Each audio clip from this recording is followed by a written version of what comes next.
မောင်ရဲ့ကြည်စိုးတဲ့ညရဲ့တို့နှစ်ယောက်ရဲ့ည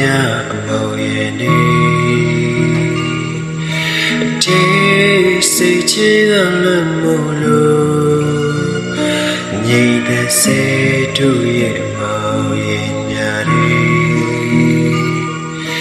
ဟိုးဝေးကြီးက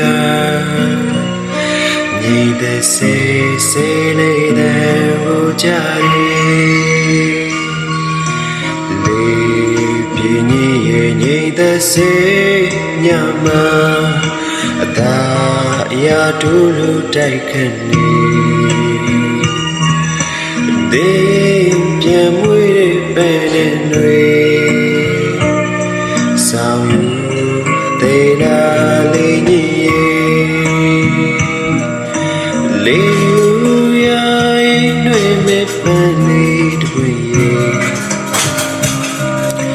မြင်သာစွာပူပွင့်လို့ဆောင်မျိုးနေလေ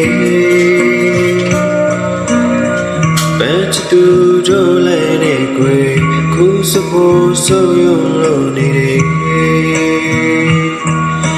ကျင်နာသူသာ